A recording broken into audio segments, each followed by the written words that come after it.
A playpen has been selected for our experimental environment because it is one to which the child is well acquainted. The unfamiliar additions include a food dispenser loaded with snacks and a plastic lever, which, when pressed, exposes a light, causes the dispenser motor to sound, and produces the snack reinforcer. Before the actual establishment of lever pressing behavior, it is best to separately establish the function of the light and sound as stimuli which reliably signal an upcoming reinforcement.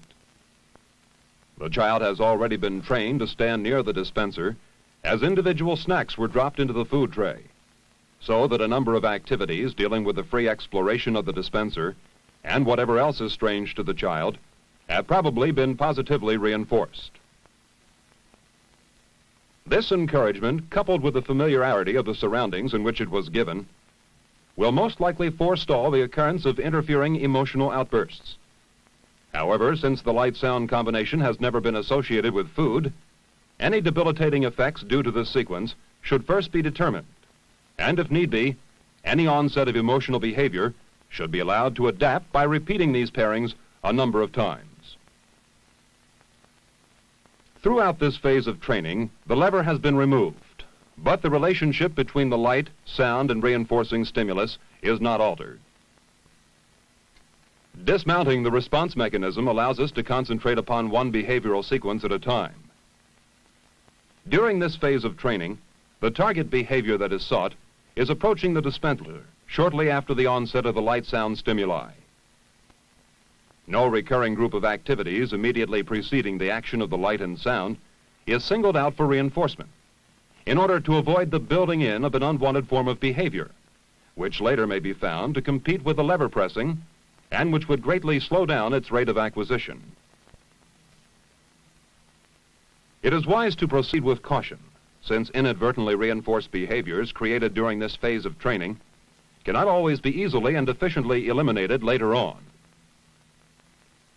Of the two stimuli signifying that reinforcement is on its way, it is the sound that is the most practical to utilize, inasmuch as it does not require the satisfaction of any special postural or orientational behaviors on the part of the child. Nevertheless, the light, although employed here primarily for purposes of visual illustration, can also be expected to gain control over performances which involve approaching the dispenser.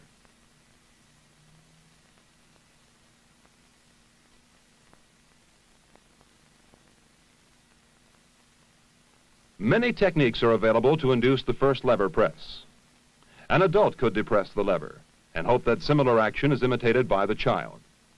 Or this act could be shaped by reinforcing responses that successfully approximate lever pressing. Another possibility is to let the child himself discover the reinforcement contingency quite by accidental means, as he does here. That the child goes to the food dispenser after the onset of the light-sound stimuli indicates the relevance of the previous training procedure.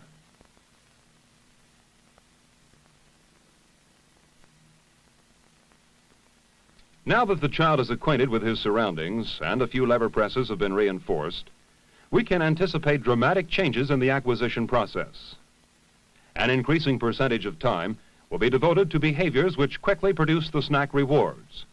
And, as a result, consumatory behaviors will also rank high on the list of activities in which the child engages. Because of the special programming arrangement, not every lever press will activate the dispenser. Only those responses which follow each other by a delay of 1 second or more will result in the delivery of a reinforcement. This temporal requirement that successive responses be briefly spaced from one another is imposed in order to eliminate lever presses which persist following a reinforcement. It is hoped that post-reinforcement responding will eventually give way to a chain of substitute activities, which deal with getting the snack out of the food tray, eating it, and finally returning to the business of obtaining another snack. Although it may rightly be claimed that the child is not getting his money's worth, it is easy to understand that had each post-reinforcement response been continuously rewarded, the very large number of snacks which would quickly accumulate would strengthen an unwanted behavioral pattern, namely a long response run succeeded by one long and pleasant eating period, and naturally, a strong reluctance to return to lever pressing.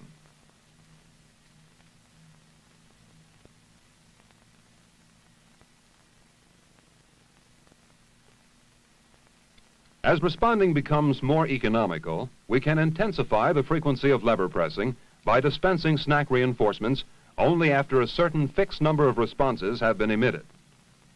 Appropriately enough, this programming procedure, whereby a predetermined response quota guarantees reinforcement, is called the fixed ratio schedule. We will readily recognize the properties of fixed ratio schedules in many performances which are paid off on a piece rate basis. The faster one works, the more one may earn. The size of the ratio of responses to reinforcement may be set to any value, but if we wish to promote smooth and sustained performance by fixed ratio schedules, it is best to keep the quota low in the beginning and to gradually raise the stakes. Behavior under the control of fixed ratio schedules occurs in an all-or-none manner. Once responding starts, it is maintained at a high and uniform rate, with an absence of responding usually seen at a time following receipt of reinforcement.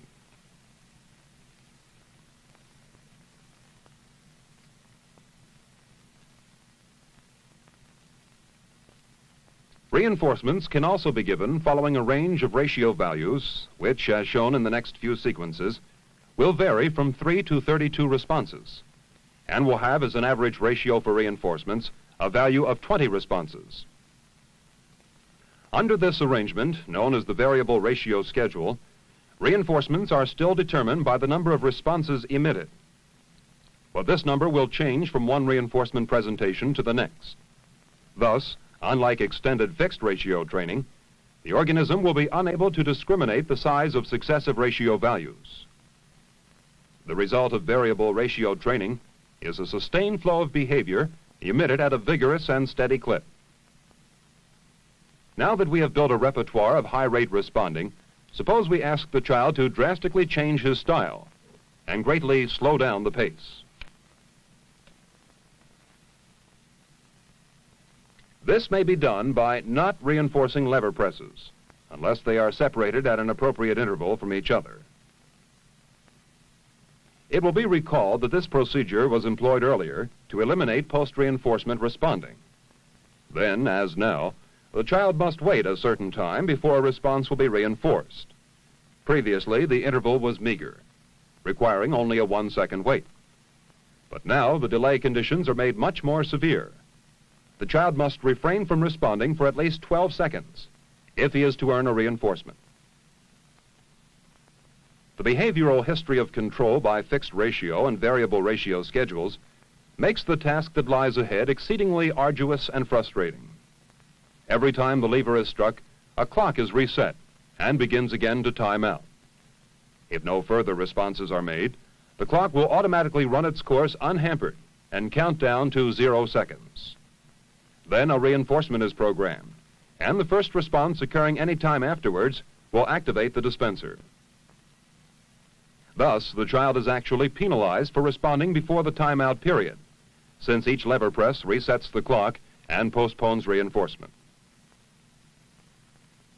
The delivery of reinforcements in this situation is a joint function of two factors: an abstention of lever pressing for at least 12 seconds, and a single depression of the lever following that time interval.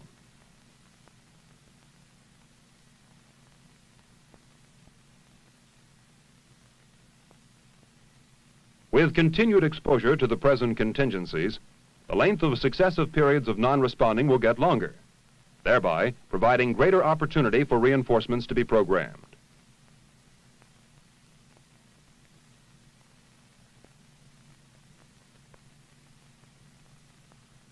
Right about now, 5 seconds have expired without a lever press, and if the child should pause for another 7 seconds more, the next response will bring a payoff.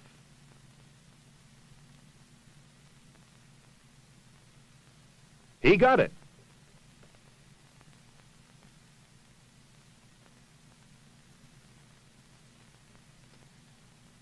When the toddler is again placed in the experimental setting and reinforcements are scheduled as before, that is dependent upon the first lever press having an inter-response interval of 12 seconds, there is a return to the high rate of responding seen during the variable ratio regime and during the initial exposure to these new conditions.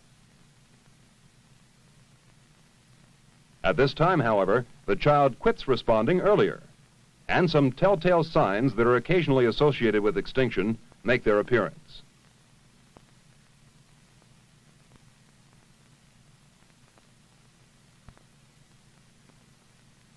To effectively mediate time under the present programming procedures, activities which are incompatible with lever pressing must be discovered and maintained. Turning away from the apparatus is an appropriate enough means of self-control, but even stronger evidence that some resistance to temptation is being established occurs when the child actually faces the dispenser and yet does not operate the lever, although unbeknownst to him, sufficient time has already passed for a response to have been rewarded. Good adjustment to the temporal requirements that now prevail will call for a reduction in the frequency of responding. And indeed, it is for this very reason that the scheduling conditions utilized here have been described as the differential reinforcement of low rates, or DRL schedule. Currently, the child overextends himself, illustrating the first long inter-response interval. Until now, intervals marked by non-responding have mostly been of short duration, with rarely more than 3 seconds elapsing between neighboring responses. However, should most of the inter-response intervals distribute themselves in the vicinity of 12 seconds, we would be provided with a very convincing proof of the young child's ability to precisely estimate the passage of time. With continued enforcement of the DRL schedule, 2 classes of behavior can readily be discerned and thoroughly analyzed.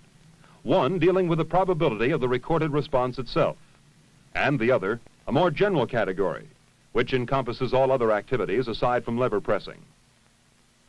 It is difficult to specify ahead of time the exact form and frequency of these other behaviors, since no contingency has been deliberately programmed to exert control over them. Nevertheless, it is possible for a highly ritualistic pattern of idiosyncratic behavior to emerge without forewarning and completely dominate what is done during the DRL interval.